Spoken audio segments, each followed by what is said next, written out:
First of all, I would like to start by apologizing to all of you guys. I've been slightly occupied with a few things. I just got married, and uh, I have not been able to make a lot of time for this. In any way, in this video, we are looking at three IEMs priced under $200 that are based on planar drivers. The first one that we are looking at is a revision of the older S12 Shure S12 Pro. I basically find the basic difference to be this modular plug, or else there isn't anything really different about it. If you already own a S12, you do not need to worry about the Pro model at all. Now the second one is the Seek Real Dawn. This has been my recent favorite IEM under $200. This is a planar and BA hybrid. This one has a 10 by 14 planar magnetic driver. You guys can see it cannot be round or anything like that. This is a square planar driver, and this one is priced at, I believe, at around $180, while the S12 is priced at around 145 $150, I think. And the third one is the Dunu Talos. This one too is a hybrid driver IM planar with two BA drivers. This one is priced at $200. Now, even though this one, the unit that I have from Sequreal isn't exactly balanced, if you are buying from some sellers, you can opt for 4.4 Pentacon, but this one isn't. In any case, Dunu Talos doesn't have a balanced option at all, so that's the thing you need to consider if you are looking for balanced IEM. Now moving on to the cable quality, I'll have to say the stiffest cable is the Shure. This one is the stiffest. It has a bit of memory, and there is a bit of microphonics too. And you guys can see, Seek Real doesn't have any kind of memory at all. It is very supple and very soft to the touch, and the cable guide too, you guys can see, is very minimal. There isn't any uh, big amount of resistance to it, so it is very comfortable on the ear.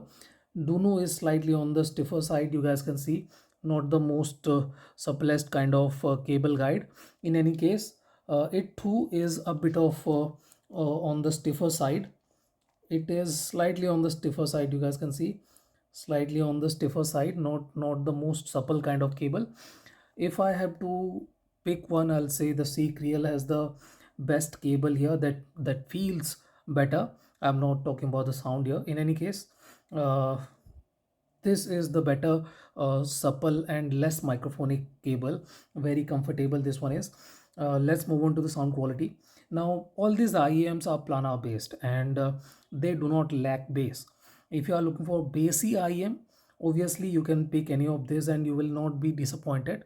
In any case, there are some differences obviously. While the Shure S12 Pro, basically it's a S12 with modular plug, this one is fairly bassy. It is more punchy. Okay, it has more weight to the low end notes, but it does not really feel fast or anything like that, and the area of impact isn't big.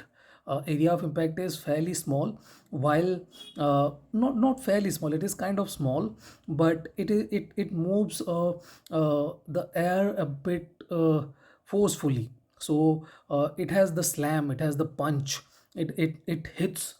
Now it is on the slower side. It kind of feels a bit woolly when compared to the Seek Real. Seek Real has good low end. I'll say the best low end here. Very good control. It is the most dynamic IEM here when it comes to the lower end. It has very good sub bass. The sub bass rumble is very good too, and the area of impact is big, and it is practically fast. Okay, it is enjoyable and still fast enough to be more detailed, more layered. I find this to be very good when it comes to low end, but the thing is that it is not very heavy.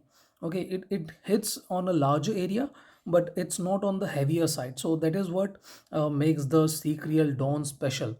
Now moving on to the Talos. Talos is reasonably basic. If you are using it in the uh, planar mode, it is a bit more comfortable in the triple engine. Let's keep that for the last. The base of the Talos is reasonably good. It is not the best, not the most rumbly, doesn't have the biggest body or isn't the fastest here, but it is striking a middle ground. It's not the most dynamic. It isn't the deepest one either. Sub bass rumble is decent. Sub bass uh, extension is decent too. Body is good. It is not very dynamic, but it is decent at that. It's a good good bassy IM. There's good amount of thump to it, but it's not very precipitated or heavy kind of. It is decent. No issues. I'll say that is bad about the Talos. Now you guys can see, yeah, these cables are messed up. If I put it like this, see, Creel is the most well behaved, this is the least well behaved, and this is reasonably well behaved. You guys can see. So the cable, you guys are able to see how these cables are behaving. Now moving to the mid range, I'll have to say I was not happy with the S12, and the Pro isn't very different either. It isn't a very good IM for vocals or mid-range. There's good amount of details. There is slight bit of aggression to the notes in the upper mid region, but uh, because the vocals are in the V, it kind of feels not the best for vocals or mid-centric music. For vocal oriented tracks, it might feel slightly less intriguing, but strangely the S12 isn't as sibilant or as aggressive as the Talos. Talos in the hybrid mode is very aggressive.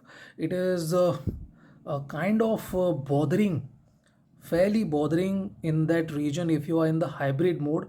But if you switch into the planar mode, it is much more reasonable, but it still is slightly on the aggressive side. There is a bit too much of energy to handle at times. But if you are looking for the extra bit of details, extra bit of transparency, extra bit of engagement factor, this is fairly good. It will give you the extra bit of a bite with your vocals and instruments, and that feels nice.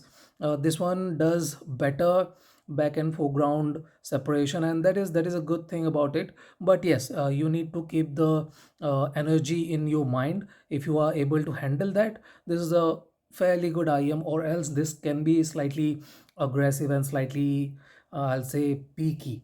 Now moving on to the Seek Real, this is the best. This one does excellent texture and timbre. Both these IEMs are not really great with texture or timbre, while the Sequel's tonality and timbre are very good. It has very good texture too, and it balances things very well.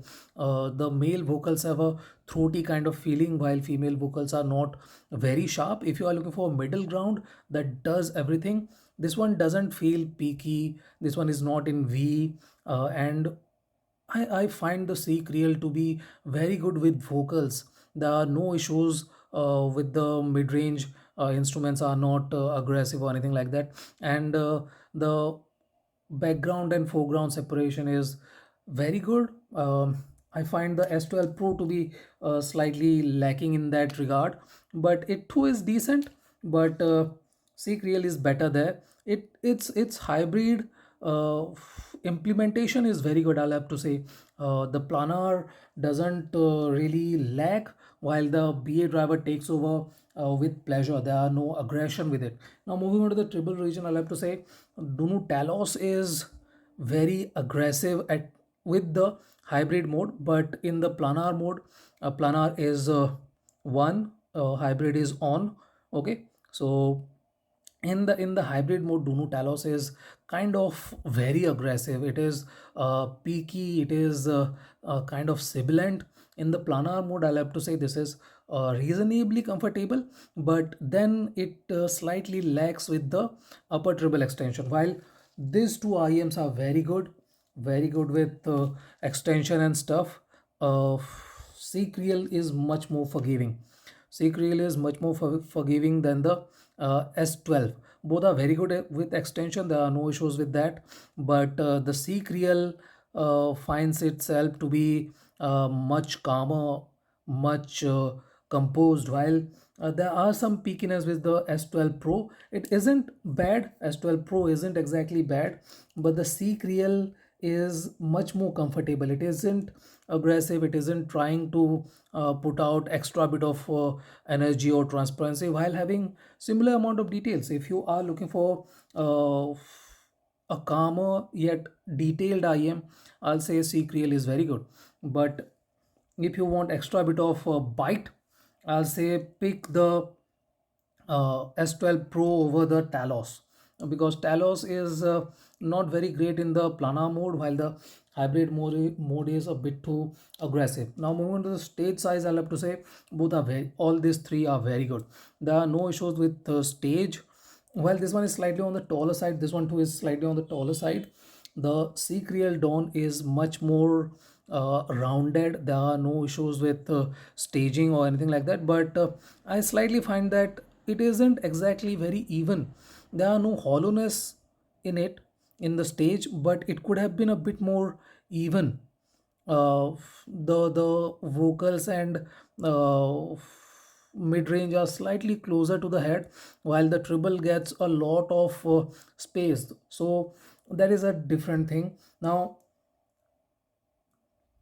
do I find some issues with these IEMs? I'll have to say, if I have to find one issue with the Sequel, I'll have to say this isn't exactly very clean on the floor. Okay, by flow I mean from where all the notes are coming from. Okay, at that point, at the base, at the lowest level, it isn't very clean. Okay, there is a bit of fogginess. Okay, you cannot pinpoint where the note is originating from, but these two IEMs are better at that. These two IEMs are better at that. They are cleaner at that point, but these two have some issues with the energy and peakiness, while the Sequel is much more forgiving. So it's up to you. Pick any. None of these are bad, but pick that fits you better. So this is it, guys. Thank you for watching. Have a nice day. Enjoy.